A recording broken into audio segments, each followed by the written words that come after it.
जो पॉइंट आज जो टॉपिक डिस्कस करेंगे वो है इनफॉर्मल कम्युनिकेशन। ठीक है, तो फॉर्मल कम्युनिकेशन तक हम कर चुके थे, आज इनफॉर्मल कम्युनिकेशन डिस्कस करेंगे।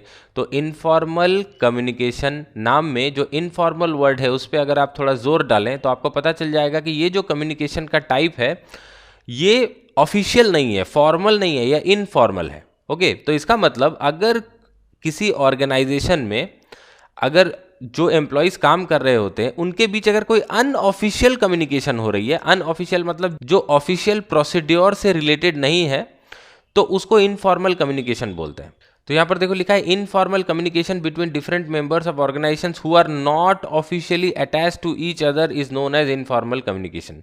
तो यहां पर इनफॉर्मल ये वर्ड शुरू में शायद नहीं होना चाहिए था, होना चाहिए था communication between different members of organisations who are not officially attached to each other is known as informal communication.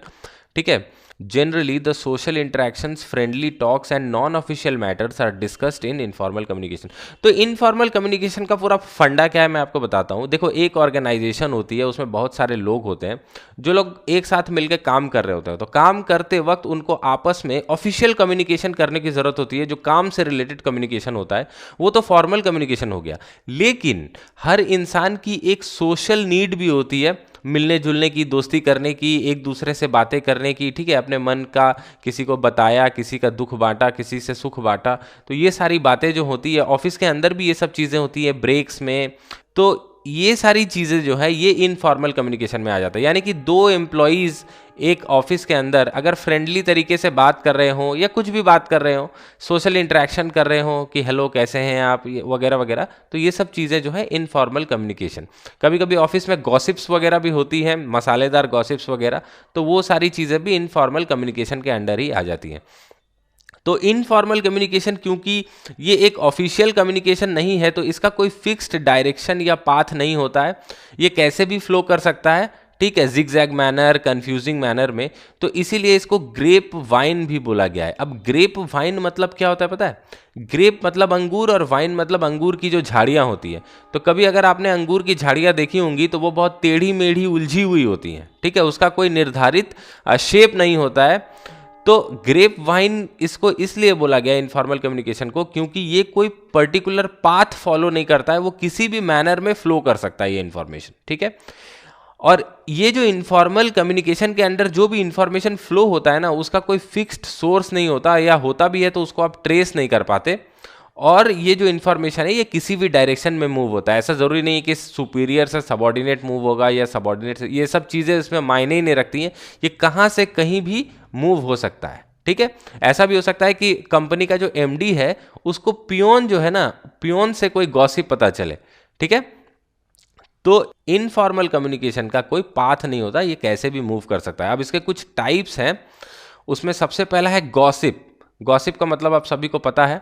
तो गॉसिप में क्या होता है कि देखो यहाँ पर ये डायग्राम देखो, एक बंदा जो है वो कोई मसालेदार खबर या कोई इंफॉर्मेशन जो है वो एक ग्रुप को एक साथ बताता है। ठीक है, 4-5 लोग इकट्ठा होते हैं, उसमें एक बंदा बोलता है कि अरे पता है मैंने एक ऐसी बात सुनी है। क्या बात सुनी है? तो वैसे करके वो बाकी लोगों को जो उस ग्रुप में है या जहाँ पर वो कोने में इकट्ठा हुए हैं वहाँ पर सबको वो बात बताता है और सब मन लगा के सुनते हैं।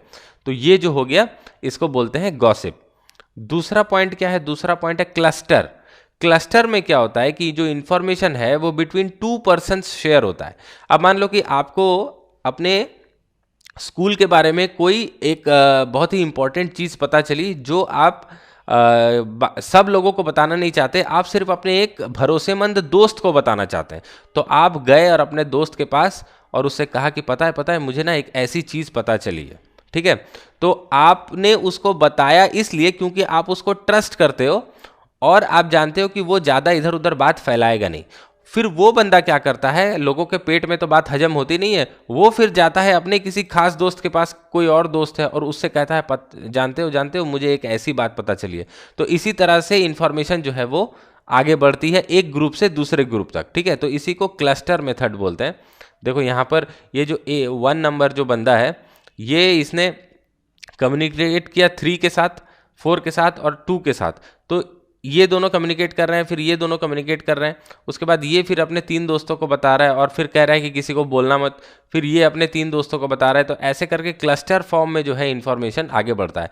तो यहाँ पर एक चीज़ नोट करने की बात है कि जब 1 बता रहा है 3 को, तो ये दोनों में ही बात हो रही है।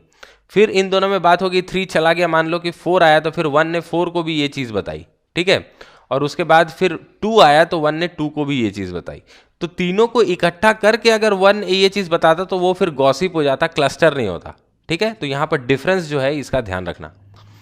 तीसरा पॉइंट है सिंगल स्ट्रैंड। सिंगल स्ट्रैंड बिल्कुल सिंपल है, एक से दूसरे तक बात फैलती गई।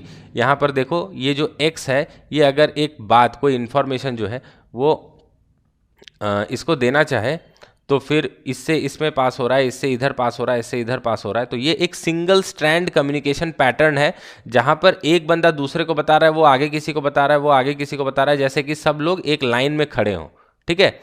और फोर्थ पॉइंट है प्रोबेबिलिटी। प्रोबेबिलिटी मतलब इसमें कोई पैटर्न ही फॉलो नहीं हो रहा है, कोई किसी से भी मिल रहा है, कैसे भी बता दे रहा है। देखो यहाँ पर डायग्राम दिया हुआ है, यानी कि यहाँ पर क्लस्टर में, गॉसिप में और सिंगल स्ट्रैंड में आपने देखा कि एक तो कोई पैटर्न फॉलो हो रहा है, लेकिन प्रोबेबिलिटी वो चीज़ है या वो स्टाइल है कम्युनिकेशन का जहाँ पर कोई पैटर्न ही फॉलो नहीं हो रहा है, रैंडमली कुछ भी पैटर्न बन जा रहा है। ओके, तो ये थे टाइप्स। कितने टाइप्स थे एक बार फिर से रिवाइज कर लेते हैं।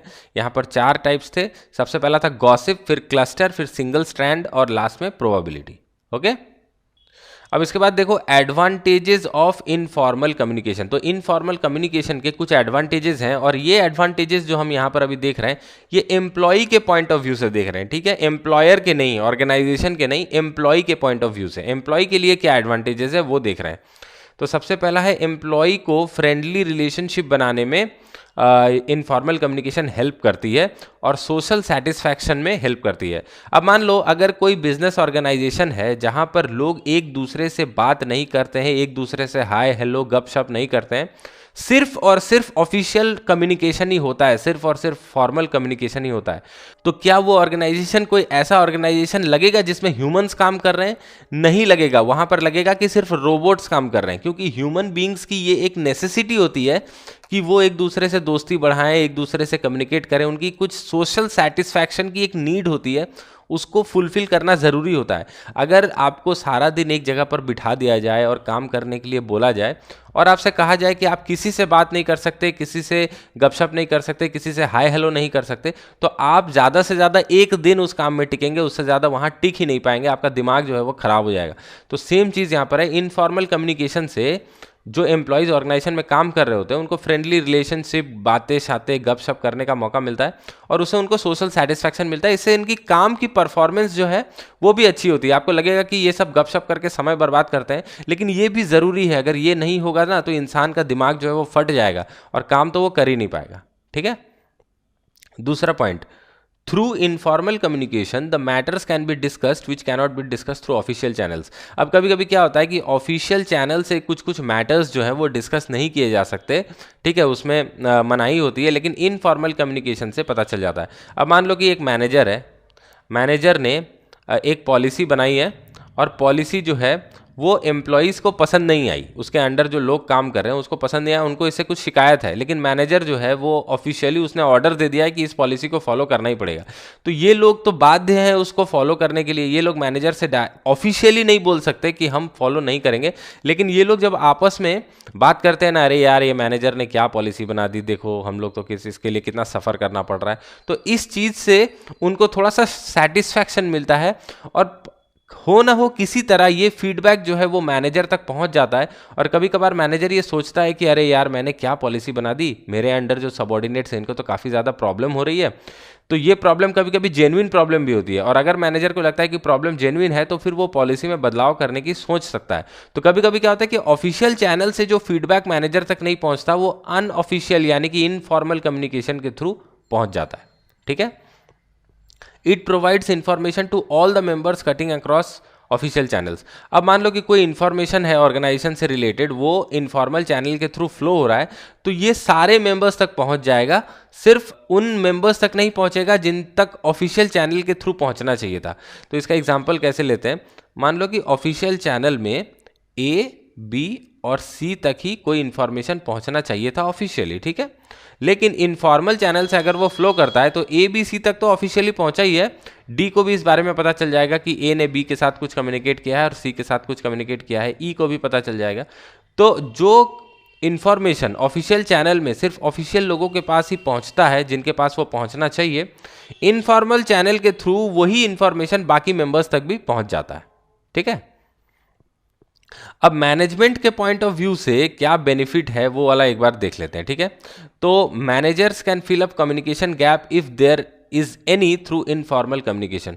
अब यहाँ वाला जो एग्जांपल मैंने बताया कि मैनेजर ने एक पॉलिसी बनाई है और पॉलिसी बनाई, लेकिन वो पॉलिसी जो है उसने पूछा, मान लो कि अपने सबॉर्डिनेट से ऑफिशियली पूछा कि आप लोग लिख के बताओ या ऑफिशियल फीडबैक दो कि पॉलिसी कैसी है। अब सारे सबॉर्डिनेट्स जो हैं वो कोई भी मैनेजर को ऑफिशियली नाराज़ नहीं करना चाहते, इसलिए उन्होंने फीडबैक फॉर्म में ये लिख दिया कि पॉलिसी अच्छी है, लेकिन उन लोगों को उस पॉलिसी से कुछ तकलीफ हो रही है, कुछ दिक्कत हो रही है, वो लोग ठीक से काम नहीं कर पा रहे, तो वो लोग आपस में ये चीज़ें हैं ना डिस्कस करते हैं और किसी ना किसी तरह मैनेजर तक ये खबर भी पहुंची जाती है इनफॉर्मल कम्युनिकेशन के थ्रू। ठीक है, कानाफूसी के थ्रू, गॉसिप के थ्रू, कैसे भी पहुंच जाती है। तो उस समय मैनेजर क्या कर सकता है, ये जो ऑफिशियल चैनल के थ्रू जो कम्युनिकेशन गैप हो रहा था, यानी कि ये जो लोग इसको ट्रू फीडबैक नहीं दे पा रहे थे, अब ये गैप इनफॉर्मल चैनल के थ्रू फिलअप हो गया और इससे मैनेजर को ट्रू फीडबैक मिल गया कि एम्प्लॉयज़ जो हैं, मेरे सबॉर्डिनेट्स जो हैं, वो मेरी पॉलिसी के बारे में क्या सोचते हैं, उनको दिक्कत हो रही है कि उनको उससे सहूलियत हो रही है। तो उस हिसाब से मैनेजर को ट्रू फीडबैक मिल जाता है और कम्युनिकेशन गैप्स जो हैं वो फिल हो जाते हैं। दूसरा point, informal communication travels very fast. तो इनफॉर्मल कम्युनिकेशन आपको पता है, गॉसिप जो होता है, अफवाहें जो होती हैं या कोई मसालेदार खबर जो होती है वो आग की तरह फैलते हैं। और आजकल सोशल नेटवर्क का ज़माना है, सोशल मीडिया में, व्हाट्सएप वगैरह में तो कम्युनिकेशंस जो है, मैसेजेस जो हैं इतने जल्दी फॉरवर्ड होते हैं कि टेक्नोलॉजी की भाषा में कहो तो वायरल ही हो जाते हैं। तो वैसे ही किसी ऑर्गेनाइजेशन के अंदर कोई मैसेज को अगर अर्जेंटली कम्युनिकेट करना होता है तो वो फॉर्मल चैनल से चिट्ठी जाएगा, ये जाएगा, उसमें बहुत टाइम लग जाता है। तो इनफॉर्मल कम्युनिकेशन चैनल के थ्रू कभी कभी मैनेजमेंट जानबूझ करके वो मैसेज को स्प्रेड करवा देती है। ठीक है, third point, managers can get true and accurate response of subordinates on various policy matters. जो मैंने अभी आपको बताया कि पॉलिसी मैटर्स का ट्रू एंड एक्यूरेट रिस्पॉन्स जो है मैनेजर्स को इनफॉर्मल चैनल के थ्रू मिल सकता है। चौथा पॉइंट है, informal communication provides emotional relief to employees and results in reducing union and management problems. अब यहाँ पर देखो, फर्स्ट पॉइंट में लिखा था कि एम्प्लॉइज जो हैं वो इनफॉर्मल कम्युनिकेशन के कारण फ्रेंडली रिलेशनशिप और सोशल सेटिस्फैक्शन पाते हैं। ओके, तो ये जो एम्प्लॉयज़ सोशल सेटिस्फैक्शन पाते हैं, इसके कारण एम्प्लॉयज़ वर्क प्लेस में खुश रहते हैं। तो जो एम्प्लॉयज़ वर्क प्लेस में खुश रहते हैं ना, उन एम्प्लॉयज़ का परफॉर्मेंस भी अच्छा होता है, जिससे मैनेजमेंट को फायदा पहुंचता है। और यहाँ पर मैनेजमेंट और एम्प्लॉयज़ के बीच जो तकरार होती है थ्रू ट्रेड यूनियन वगैरह जो हड़ताल कर देते हैं, ये सब चीज़ें भी काफ़ी कम हो जाती हैं। ठीक है, अब डिसएडवांटेजेस, इनफॉर्मल कम्युनिकेशन के सिर्फ एडवांटेजेस तो हो सकते नहीं है, डिसएडवांटेजेस भी कुछ होंगे ही। तो वो क्या है अभी हमको देखना है। तो सबसे पहला पॉइंट है यहाँ पर, the information travels in a very unsystematic manner and gets distorted while passing through various channels. अब आपने कहावत सुनी होगी, तिल का ताड़ करना। तिल का ताड़ मतलब क्या, मैंने आपसे एक चीज़ कही, वो आपने किसी और को बताई, फिर उसने किसी और को बताई, उसने किसी और को बताई, तो उसमें क्या हुआ, जो मैंने जो आपसे कहा था वो मैसेज ही एंड पॉइंट तक जो है वो चेंज हो जाता है, यानी कि उसमें कुछ गड़बड़ी हो जाती है। तो यहाँ पर इंफॉर्मेशन जो है वो क्योंकि एक बहुत ही अनसिस्टमैटिक मैनर में ट्रैवल करता है, तो उसमें डिस्टॉर्शन आ जाती है। तो होता कुछ और है मैसेज में, और फाइनली जब लोगों तक पहुँचता है तो वो कुछ और ही बन जाता है। दूसरा पॉइंट क्या है, informal communication helps in spreading rumours and false facts. तो इनफॉर्मल कम्युनिकेशन चैनल्स के थ्रू अफवाहें और झूठी बातें जो है वो जल्दी फैलती हैं। ठीक है, responsibilities cannot be fixed as source of information cannot be known. अब मान लो कि किसी ने इनफॉर्मल कम्युनिकेशन के थ्रू, गॉसिप वगैरह के थ्रू एक रूमर जो है, एक अफवाह फैला दी, तो मैनेजमेंट भी उसको सजा नहीं दे सकता, क्योंकि उसका कोई प्रूफ नहीं होता है कि उसने ही फैलाया है। वो तो एक मुंह से दूसरे मुंह तक बात फैलती जाती है, तो इसीलिए रिस्पॉन्सिबिलिटी फिक्स नहीं की जा सकती। ठीक है, इनफॉर्मल कम्युनिकेशन में अगर आपको पता भी हो, अगर आप वर्बली जानते भी हो या इधर उधर से आपको उड़ती खबर मिली है मैनेजमेंट को कि इसी बंदे ने फैलाई है, तो भी उनके पास कोई प्रूफ नहीं होता है और वो उसको उसके अगेंस्ट में कोई एक्शन नहीं ले सकते हैं। चौथा point, the confidential information may get leaked under informal communication. तो कभी कभी ऑर्गेनाइजेशन के अंदर कुछ कॉन्फिडेंशियल इन्फॉर्मेशन होता है जो कि लोगों को बताया नहीं जाता है, कंपटीशन से बचने के लिए, या कोई सीक्रेट फार्मूला, कोई ट्रेडमार्क वगैरह कुछ चीज़ें होती हैं। लेकिन कभी कभी क्या होता है कि ये सारी इन्फॉर्मेशन भी लीक हो जाती है इनफॉर्मल कम्युनिकेशन के थ्रू। तो यहाँ पर देखो, फॉर्मल कम्युनिकेशन और इनफॉर्मल कम्युनिकेशन का डिफरेंस दिया हुआ है। इसको मैं डिटेल्स में पढ़ूंगा नहीं, आप स्क्रीनशॉट लेके रखना इसका और इसको पढ़ना, ठीक है। ये मैंने पूरा स्क्रॉल कर दिया, अब आपको स्क्रीनशॉट लेने में सुविधा होगी। अब इसके बाद जो टॉपिक हम आज देखेंगे इसका थोड़ा सा पार्ट कवर करने की कोशिश करेंगे, वरना लेक्चर जो है वो लंबा हो जाएगा। तो उसमें है बैरियर्स टू इफेक्टिव कम्युनिकेशन। अब इफेक्टिव कम्युनिकेशन का मतलब क्या, सेंडर से लेके रिसीवर तक जो है मैसेज जो है बिल्कुल अच्छे तरीके से पहुंच जाए, रिसीवर उसको डिकोड कर ले यानी कि अच्छे से समझ जाए, और समझने के बाद प्रॉपर फीडबैक जो है वो सेंडर को दे दे। तो ये चीज़ हुआ इफेक्टिव कम्युनिकेशन का पूरा प्रोसेस। लेकिन इफेक्टिव कम्युनिकेशन के पूरे प्रोसेस में कुछ बैरियर्स यानी कि कुछ बाधाएं होती हैं, जिसको हम कभी नॉइज भी बोलते हैं, ठीक है। तो ये क्या है, कितने तरह के ऐसे होते हैं बैरियर्स, वो हमको यहां पर देखना है, ठीक है। तो समटाइम्स क्या होता है, message send by the sender does not reach the receiver in the same manner as expected by the sender.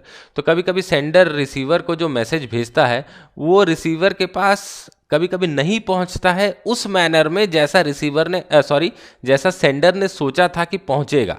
Okay, उसमें कुछ डिस्टॉर्शन आ जाती है। तो ये डिस्टॉर्शन क्यों आती है, इसका क्या कारण है, वो हम यहाँ पर देखेंगे। तो सबसे पहले मैं आपको बता दूं कि ये जो बैरियर्स हैं ये 4 तरीके के हो सकते हैं। सबसे पहले सिमेंटिक बैरियर्स, उसके बाद साइकोलॉजिकल बैरियर्स, फिर ऑर्गेनाइजेशनल बैरियर्स और पर्सनल बैरियर्स। तो पहला 2 आज हम कवर करने की कोशिश करेंगे, देखते हैं कितना कवर कर पाते हैं। तो मैं थोड़ा फास्ट पढ़ाऊंगा, आप को अगर समझ में नहीं आए तो 1-2 बार रिवाइंड वगैरह करके देख लेना। तो सबसे पहले सिमेंटिक बैरियर्स हैं। सिमेंटिक बैरियर्स में क्या होता है कि कभी कभी कुछ सेम वर्ड और सेंटेंस जो है वो अलग अलग लोग अलग अलग तरह से उसका मीनिंग निकाल लेते हैं, ठीक है। ये क्या होता है कि अलग अलग बंदों का अंडरस्टैंडिंग लेवल अलग होता है। तो मैनेजर जो है वो किसी और लेवल पे चीज़ों को सोच रहा होता है और एम्प्लॉयज़ जो है वो किसी और लेवल पे चीज़ों को समझते हैं। तो मैनेजर कहता तो जो है वो एम्प्लॉयज़ सुनते ठीक से हैं, लेकिन समझने में उनको थोड़ी सी प्रॉब्लम हो जाती है। जैसे कि मान लो एक यहाँ पर एग्जाम्पल दिया है कि अगर प्रोडक्शन मैनेजर ने किसी मीटिंग में कह दिया कि हम लोग प्रोडक्शन डिपार्टमेंट का बजट बढ़ाने वाले हैं, तो एम्प्लॉयज़ को ऐसा लग सकता है कि प्रोडक्शन डिपार्टमेंट में सैलरी बढ़ने वाली है तभी जाके बजट बढ़ेगा। बजट बढ़ेगा यानी कि खर्चा बढ़ेगा, खर्चा बढ़ेगा तो एम्प्लॉयज़ को लग सकता है, प्रोडक्शन डिपार्टमेंट के जो एम्प्लॉयज़ हैं उनको, कि हमारी सैलरी शायद बढ़ने वाली है। लेकिन ऐसा हो सकता है कि सैलरी बढ़ने वाली ना हो, मैनेजर्स ने ये चीज़ इसलिए कही हो क्योंकि उनको प्रोडक्शन के लिए एक्सपेंसिव मशीन्स खरीदने हैं, ठीक है। तो मैनेजर ने सिर्फ इतना ही कहा कि हम आगे आने वाले दिनों में प्रोडक्शन डिपार्टमेंट का बजट बढ़ाएंगे, और उसने डिटेल्स में कुछ कहा नहीं।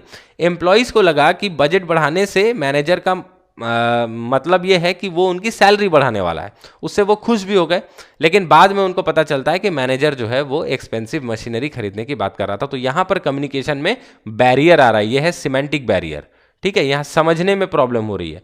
सेम वर्ड या सेम सेंटेंस को मैनेजर ने जो कहा उसके दिमाग में उसका कुछ और मीनिंग है, और जिसने सुना उसने किसी और मीनिंग से उसको समझा, ठीक है। तो सिमेंटिक प्रॉब्लम के कारण क्या है वो यहां पर देखना बहुत जरूरी है। तो सबसे पहला है बैडली एक्सप्रेस्ड मैसेज। अब किसी भी मैसेज को सेंड करने से पहले जो सेंडर है उसको एनकोड करता है लैंग्वेज में। अब मैं जो ये लेक्चर आपको पढ़ाने की कोशिश कर रहा हूं, तो मेरे दिमाग में जो भी ख्याल आ रहा है टेक्स्ट को पढ़ने के बाद, उसको मैं हिंदी लैंग्वेज में इनकोड करके फिर आपको बोल रहा हूं, तो फिर जाके आपको चीज़ें समझ में आ रही हैं। लेकिन अगर मैं इन चीज़ों को बोलते समय गलत वर्ड्स का इस्तेमाल करूं, या जो ज़रूरी वर्ड्स मुझे बोलना चाहिए मैं उनको ऑमिट कर दूं, तो फिर शायद आप मेरे बोले हुए शब्दों को अच्छे से नहीं समझ पाएंगे, आपका दिमाग उसको सही से डिकोड नहीं कर पाएगा। तो कभी कभी क्या होता है कि कुछ मैनेजर्स जो होते हैं उनकी कम्युनिकेशन स्किल अच्छी नहीं होती है, उनको वोकैबुलरी जो है, उनका वर्ड्स का जो नॉलेज है वो उतना अच्छा नहीं होता, तो वो लोग गलत वर्ड्स इस्तेमाल कर लेते हैं, या कभी कभी कोई ज़रूरी वर्ड्स जो है उनको ऑमिट कर देते हैं, उनको मिस कर देते हैं बोलते समय। तो इससे जो मैसेज वो कन्वे करना चाहते थे वो मैसेज वो सक्सेसफुली कन्वे नहीं कर पाते। दूसरा point, symbols with different meaning. अब कभी कभी क्या होता है कि एक वर्ड ऐसा होता है जिसके 2 से ज़्यादा मीनिंग होते हैं, ठीक है, 2 या 2 से ज़्यादा। तो सेंडर जब बोल रहा है तब वो कोई और मीनिंग मीन करता है, और रिसीवर जब समझ रहा है या सुन रहा है तो वो कुछ और मीनिंग समझ लेता है उसका। जैसे कि देखो, मान लो कि सेंडर बोल रहा है प्राइस और रिसीवर ने समझ लिया प्राइस। सेंडर बोल रहा है प्रिंसिपल और रिसीवर ने समझा ये दूसरा वाला प्रिंसिपल। सेंडर बोल रहा है राइट, मतलब दाहिना वाला राइट या सही वाला राइट, और रिसीवर जो है वो सुन रहा है राइट, मतलब लिखने वाला राइट। तो इसके कारण जो है प्रोनाउंसिएशन इनकी बिल्कुल सेम ही है मोर और लेस, लेकिन इनका मतलब जो है वो अलग है। तो बोलने वाला कुछ और बोल रहा है, समझने वाला कुछ दूसरा ही समझ रहा है, ऐसी चीजें होती है। फॉल्टी ट्रांसलेशन, कभी कभी क्या होता है कि मान लो एक मैनेजर आ गया जिसने काफ़ी ज़्यादा अंग्रेजी सीखी हुई है, और जो लेबर जिनसे वो बात कर रहा है उनको उतने अच्छे से अंग्रेजी आती नहीं है, तो वो अंग्रेजी में कुछ इंस्ट्रक्शन देके चला गया, और आपने किसी को बोला कि अरे भाई उसने क्या बोला ज़रा हमको बताना। तो वो बंदा जो बीच में उस मैनेजर की बात आपको ट्रांसलेट करके बता रहा है, मान लो अंग्रेजी से हिंदी में ट्रांसलेट करके बता रहा है, वो उसका नाम है ट्रांसलेटर। और ट्रांसलेटर अगर एफिशिएंट नहीं हो तो वो जो है वो गलत सलत ट्रांसलेट करके आपको बता देगा। तो फिर जो मैनेजर ने कम्युनिकेट करना चाहा था वो मैसेज जो है वो आपको सही से पता नहीं चलेगा, और वहाँ पर एक रॉन्ग मैसेज आपको मिल जाएगा। यहाँ पर भी कम्युनिकेशन में बैरियर आ रहा है। ठीक है। Unclarified assumptions. अब अनक्लैरिफाइड एजम्पशंस मतलब क्या होता है कि मैं एक टीचर हूँ, मैं अपने स्टूडेंट से जब कम्युनिकेट करता हूँ तो मैं समझता हूँ कि कुछ बातें जो मैं बोल रहा हूँ वो स्टूडेंट को पता होंगी। जैसे मान लो कि मैं जब अकाउंट्स पढ़ाता हूँ तो मैं जब जर्नल में डेबिट और क्रेडिट की बात करता हूँ तो मैं ये अज्यूम कर लेता हूँ कि स्टूडेंट जो है वो डेबिट क्या है और क्रेडिट क्या है वो जानता है। ठीक है। लेकिन कभी कभी ऐसा होता है कि कोई स्टूडेंट मेरा लेक्चर सुन रहा हो जिसको डेबिट और क्रेडिट के बारे में पता ही नहीं है, तब वो मेरा जो लेक्चर है वो बिल्कुल भी समझ नहीं पाएगा। तो इसीलिए ऐसा होता है कि कभी कभी जो सेंडर होता है वो एज्यूम करता है कि रिसीवर जो है वो कुछ कुछ चीज़ों का मतलब पहले से जानता हो, लेकिन रिसीवर जो है वो उस चीज़ का मतलब पहले से नहीं जानता हो, तो फिर वो उस मैसेज को मिस इंटरप्रेट कर जाएगा या ठीक से समझ नहीं पाएगा। अब यहाँ पर एक ईजी सा एग्जाम्पल दिया है। एग्जाम्पल में लिखा है कि बॉस ने एक सबऑर्डिनेट को बोला कि टेक केयर ऑफ गुड्स। ठीक है। कहीं प्रोडक्शन हो रही है और बॉस जो है उसने प्रोडक्शन डिपार्टमेंट में किसी सबऑर्डिनेट को बोला कि टेक केयर ऑफ गुड्स, ये वर्ड्स कहे। तो इससे एक्चुअली बॉस मीन करना चाहता था कि जो गुड्स प्रोड्यूस हो रहे हैं उसका ध्यान रखो, क्वालिटी अच्छी बननी चाहिए। ठीक है। लेकिन वर्कर जो था या सबऑर्डिनेट जो था उसने ये समझा कि जो फिनिश गुड्स बने हुए हैं, जो स्टॉक है हमारे पास, उसको सेफली रखना है। तो यहां पर देखो समझने में प्रॉब्लम हो रही है। बॉस को लगा कि मैंने टेक केयर ऑफ गुड्स बोल दिया, इसका मतलब मेरा सबऑर्डिनेट जो है वो समझ गया होगा कि मैंने गुड्स की क्वालिटी के बारे में कहा है कि गुड्स की क्वालिटी का ध्यान रखो। लेकिन वर्कर जो है उसने क्या समझा कि बॉस ने गुड्स को सेफली रखने के लिए कहा है। ठीक है। तो यहां पर जो है थोड़ा सा एजम्पशन में क्लैरिफिकेशन अगर नहीं रहे तो क्या कहते हैं, कम्युनिकेशन में प्रॉब्लम हो सकती है। इसीलिए कहते हैं कि कभी भी एज्यूम मत करो, कुछ जितना ज्यादा हो सके क्लियरली एक्सप्रेस करने की कोशिश करो। ठीक है। पांचवा पॉइंट है टेक्निकल जार्गन। अब जार्गन मतलब होता है कठिन कठिन वर्ड्स। ठीक है। अब हर सब्जेक्ट में कुछ ऐसे वर्ड्स होते हैं जो सिर्फ एक्सपर्ट्स यूज करते हैं और एक्सपर्ट्स उसका मतलब जानते हैं। क्यों, जैसे मान लो कि आप अगर आज कोई बिजनेस का चैनल खोल लो, ठीक है, जिसमें शेयर मार्केट के बारे में डिस्कशन होती है, तो वहां पर जो भी न्यूज़ रीडर्स या जो भी एंकर्स होते हैं वो कुछ ऐसे वर्ड्स यूज़ करते हैं, कुछ ऐसे टेक्निकल टर्म्स यूज़ करते हैं जो कि बाकी लोगों के बस में समझना जो है उनके लिए मुश्किल होता है, जो सब कोई समझ नहीं पाता है। ठीक है। कॉमन पब्लिक के लिए समझना मुश्किल है, जैसे कि स्टॉप लॉस हो गया, फिर टारगेट हो गया। तो इसीलिए कभी कभी क्या होता है कि जब मैनेजर्स अपने सबऑर्डिनेट्स को एक्सप्लेन कर रहे होते हैं तो ये टेक्निकल वर्ड्स या जार्गन्स यूज करते हैं जो अपने वर्कर्स जो है वो समझ नहीं पाते।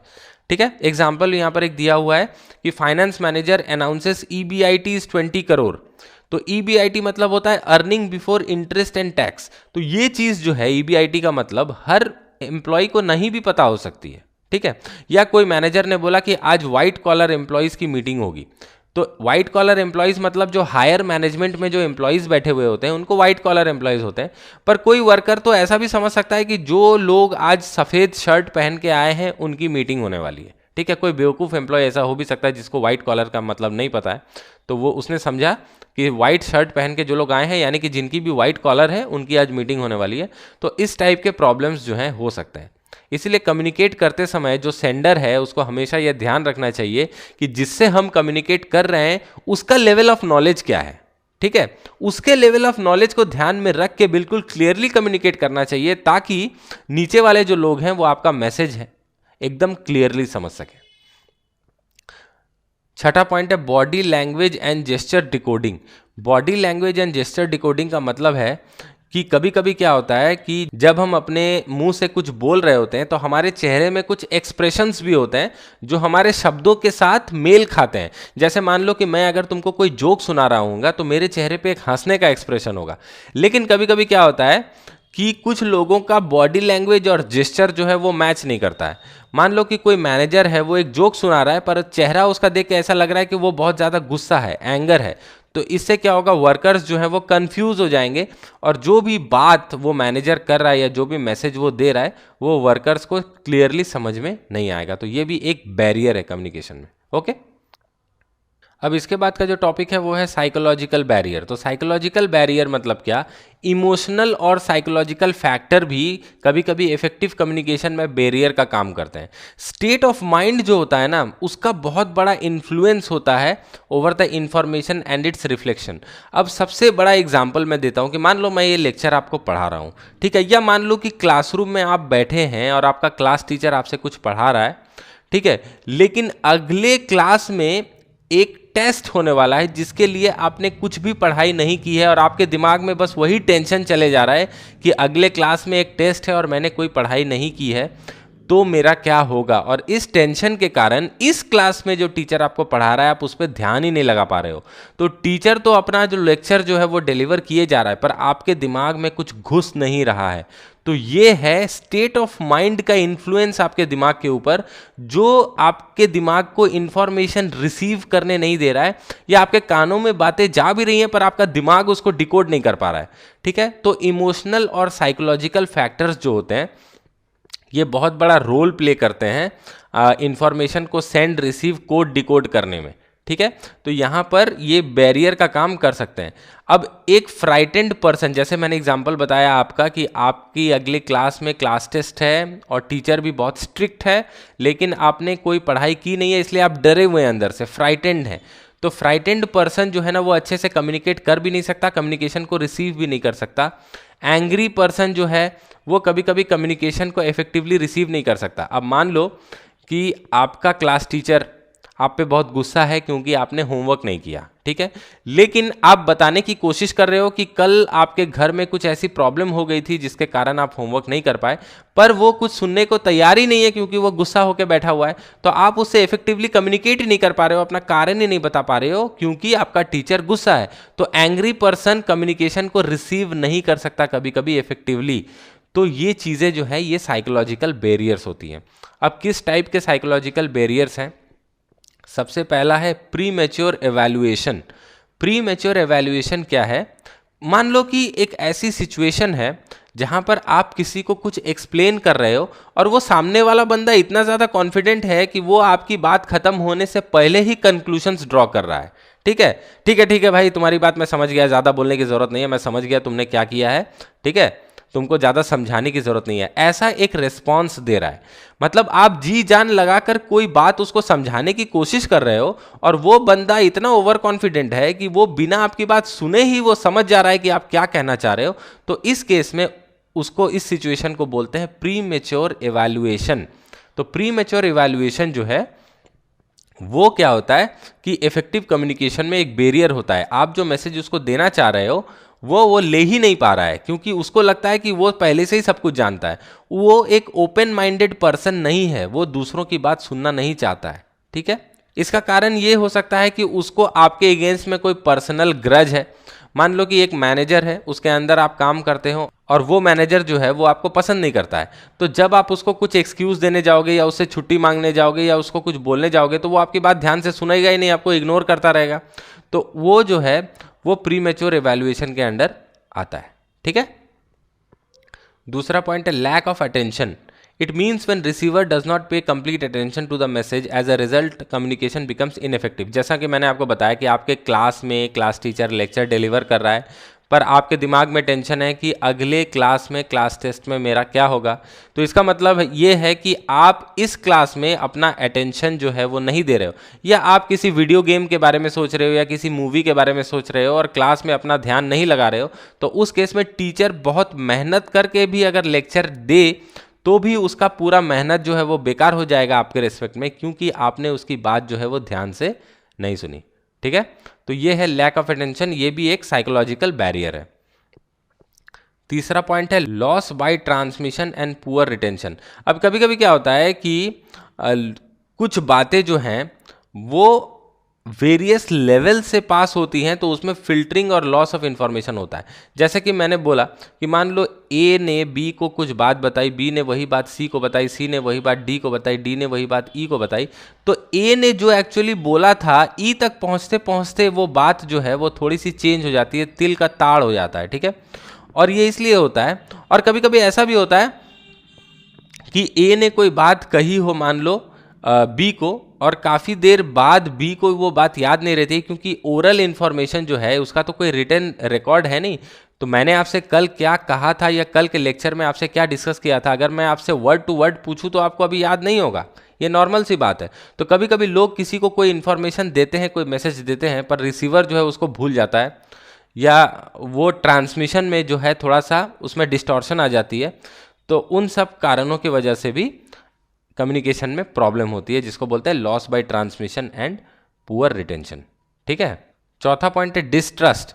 Distrust between communicator and receiver also acts as a barrier to effective communication. They may not understand each other's message in the original sense. Secondly, they do not give much importance to the information exchange between them. अब क्या होता है कि कभी कभी ऐसा होता है कि आप मान लो ए हैं और आप बी से बात कर रहे हैं, तो ना आप बी पे भरोसा करते हैं ना बी आप पे भरोसा करता है। तो उस केस में आप जो भी बी को बोलेंगे बी उसको सुनने में इंटरेस्टेड नहीं होगा, आपको भी मान लो कि ज़बरदस्ती कहना पड़ रहा है, आप भी उससे बात करने में इंटरेस्टेड नहीं है। तो इस कारण से क्या होता है कि आप जो चीज़ मीन करना चाह रहे हो उस मैसेज के थ्रू, उस सेंस को शायद बी जो है वो ठीक तरीके से रिसीव ना कर पाए, क्योंकि वो आप में इंटरेस्टेड नहीं है, वो आप पे भरोसा नहीं करता, वो आपको पसंद नहीं करता है। ठीक है, तो इस कारण से भी कम्युनिकेशन में जो है वो गैप हो सकता है। तो इस वीडियो में बस हम इतना ही देखेंगे, अगले लेक्चर में हम ऑर्गेनाइजेशनल बैरियर से डिस्कस करेंगे। ठीक है, इस वीडियो को देखने के लिए आपका बहुत बहुत धन्यवाद। आपका दिन